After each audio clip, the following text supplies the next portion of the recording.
Le vendredi 23 juin, près d'un an et demi après le début de l'invasion armée de l'Ukraine par la Russie, nous avons assisté à la preuve la plus tangible de la faiblesse du système étatique russe.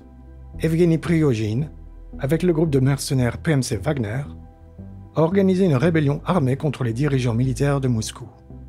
Bien que Wagner n'ait finalement pas réussi à atteindre Moscou et que le convoi ait fait demi-tour à 200 km de la capitale russe, les répercussions de cet événement laisseront une profonde cicatrice sur le régime du Kremlin.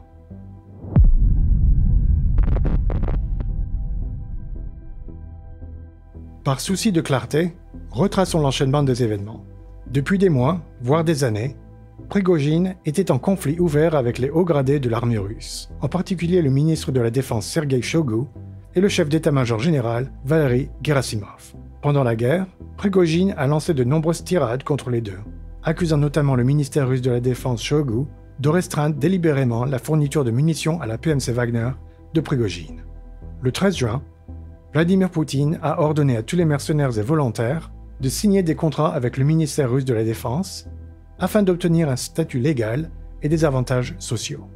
Mais Prigojine a immédiatement exclu la possibilité que les hommes de Wagner signent quoi que ce soit. Wagner ne signera aucun contrat avec Shoigu, a-t-il déclaré.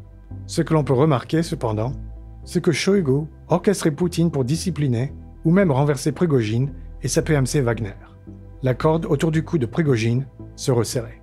10 jours plus tard, Prigojine a tenu une nouvelle session au cours de laquelle il a calomnié le commandement russe, cette fois en des termes particulièrement crus. Il a déclaré que le public russe avait été trompé, que le Donbass avait été pillé par les Russes depuis 2014 et que l'opération militaire spéciale avait été déclenchée par les ambitions personnelles de Shoigu et le désir du clan dirigeant russe de faire de Medvedevchuk le président de l'Ukraine. Il a également commenté la guerre actuelle, affirmant que le commandement militaire ne se soucie pas du nombre de Russes morts et que les lignes russes dans les régions de Zaporizhia et de Kherson sont en train d'être brisées et partageront bientôt le sort de Kharkiv et de Kherson. À peu près au même moment, des informations ont commencé à apparaître sur les canaux de Telegram russes concernant un prétendu ordre d'arrêter les forces de Wagner si elles refusaient de signer les contrats avec le ministère. La goutte d'eau qui a fait déborder le vase est arrivée vendredi soir. Prigojine a déclaré que le PMC Wagner, défendant l'honneur de la Russie et de l'armée russe, avait été trompé sans vergogne. Prigojine a affirmé qu'ils étaient prêts à faire des concessions, à déposer les armes et à trouver une solution. Mais le ministère russe de la Défense a décidé de détruire le groupe et a lancé une attaque de missiles sur les arrières de Wagner, tuant de nombreux soldats. La prochaine étape dépend de nous. C'est ainsi que Prigojine termine son message. Quelques instants plus tard, il a déclaré la guerre au ministère russe de la Défense. Le conseil des commandants du PMC Wagner a pris une décision. Il faut mettre fin à la méchanceté de la direction militaire du pays, indique le message. Dans des messages ultérieurs, Prigojine a qualifié la révolte de marche pour la justice. Dans les heures qui ont suivi, les événements ont évolué très rapidement. Prigojine annonce que nous sommes 25 000 et que tout le monde peut nous rejoindre. Dans la nuit, sans combattre, les forces de Wagner entrent dans Rostov-sur-le-Don, ville de plus d'1 million d'habitants et plaque tournante de la logistique de guerre russe.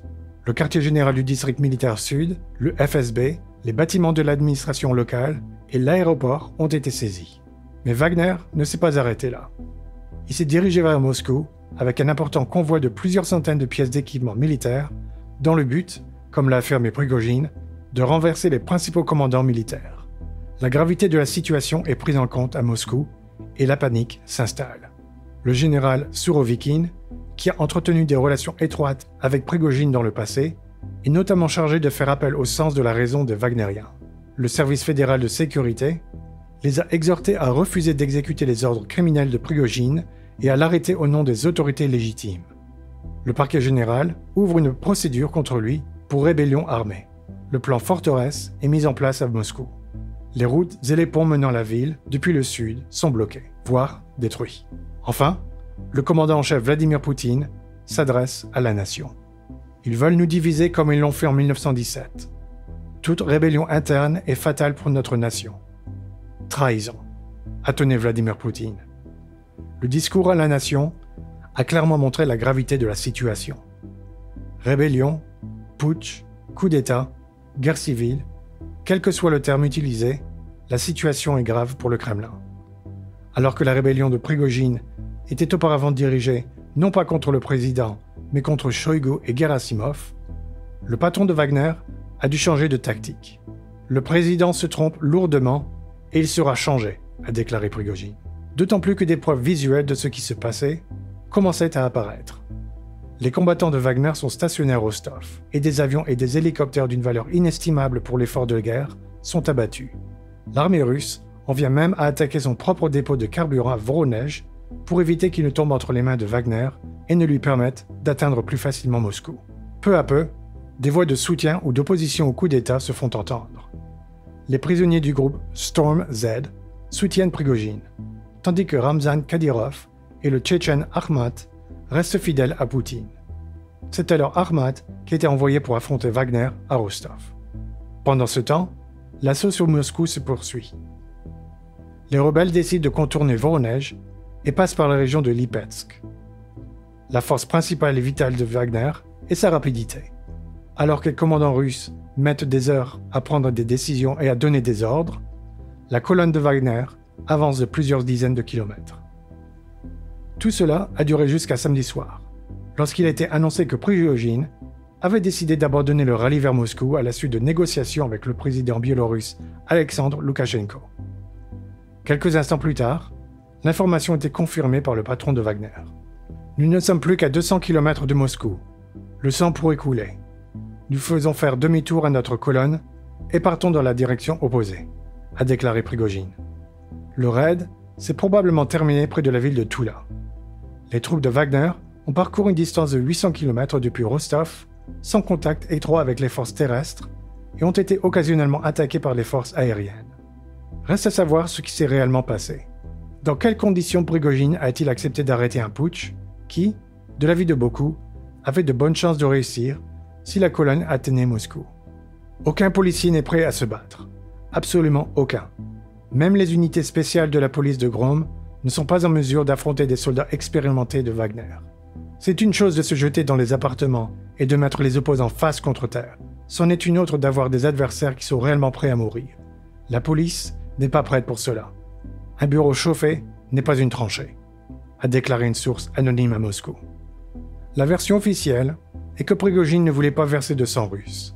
Le principal objectif initial était de renverser la direction du ministère de la Défense et de l'état-major général. Le sort de Sergei Shoigu et de Valery Gerasimov n'est toujours pas connu. En revanche, selon le porte-parole du Kremlin, Dmitri Peskov, le patron de Wagner s'est rendu en Biélorussie et a accepté la dissolution de PMC Wagner. Il avait été initialement annoncé que les poursuites pénales à son encontre seraient abandonnées. Mais les dernières informations semblent indiquer que ce n'est pas le cas. Par ailleurs, la figure de proue des négociations ne devait pas être Loukachenko, mais Alexei Dioumin, le gouverneur de la région de Toula. Selon certaines spéculations, il pourrait être le successeur potentiel de Sergei Shoigu. Gerasimov, quant à lui, aurait été remplacé par le surnommé Surovikin. L'ensemble de l'opération a coûté aux Russes 6 hélicoptères, dont le précieux Mi-8 pour la guerre radioélectronique, et un avion de commandement de contrôle Il-22. Jusqu'à 13 pilotes ont été tués. Examinons maintenant le bilan de la rébellion de Prigojine. Tout d'abord, le scénario des échecs en 4D doit être écarté d'avance, comme si toute l'affaire était un théâtre fabriqué pour atteindre un certain objectif, par exemple, pour donner à Poutine une raison de renvoyer Shoigu et Gerasimov. Poutine et la Russie ont subi une perte d'image dévastatrice, en plus de pertes matérielles très précieuses. Le fait est que toute cette agitation a mis en lumière la faiblesse et l'inefficacité structurelle de la Russie en tant qu'État et de Poutine en tant que dirigeant. Il a suffi de quelques milliers de soldats pour s'emparer d'une ville de plus d'1 million d'habitants, cruciale pour la logistique de guerre russe.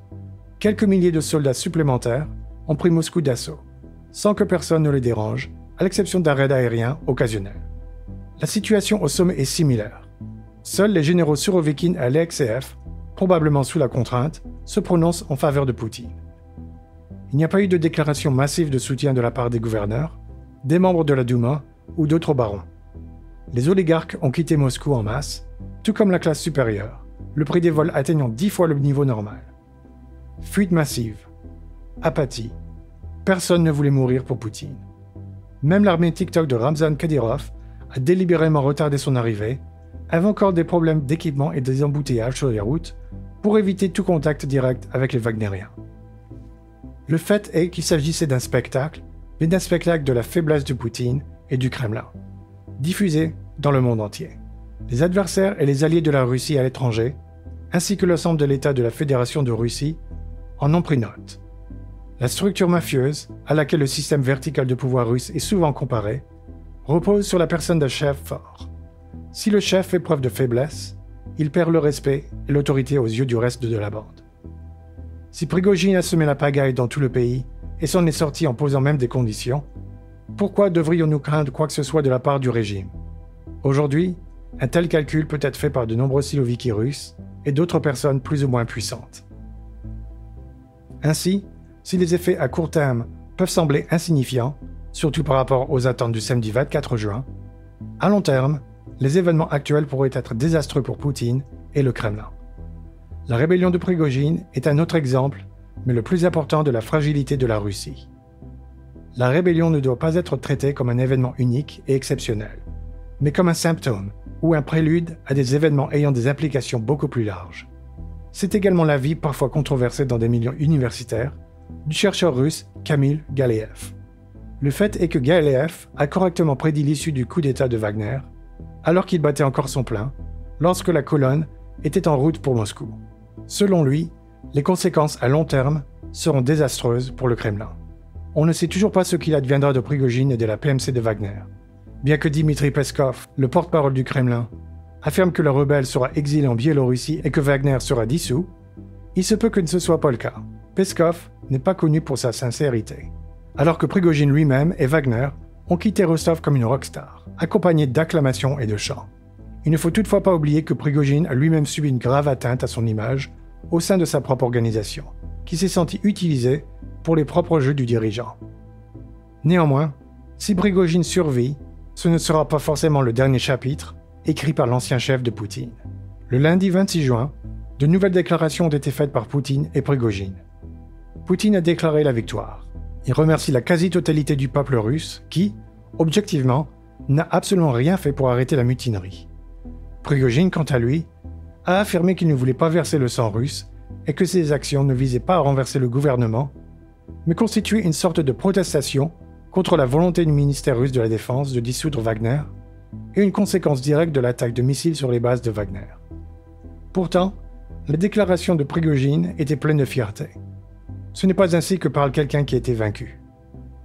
Toutefois, Prigojine a maintenu le silence pendant au moins une semaine, et Surovikin a été arrêté. Il semble qu'un tournant ait été effectué en faveur, quoique temporaire, du Kremlin. Le vainqueur de toute cette situation est certainement l'Ukraine.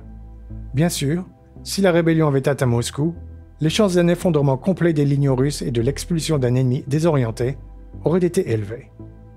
Cependant, la rébellion ne fait qu'accélérer le processus de décadence de la Russie. Elle introduit encore plus de confusion et d'incertitude dans les rangs des soldats et des officiers russes. Même en termes d'équipement, les Russes se sont infligés des pertes considérables.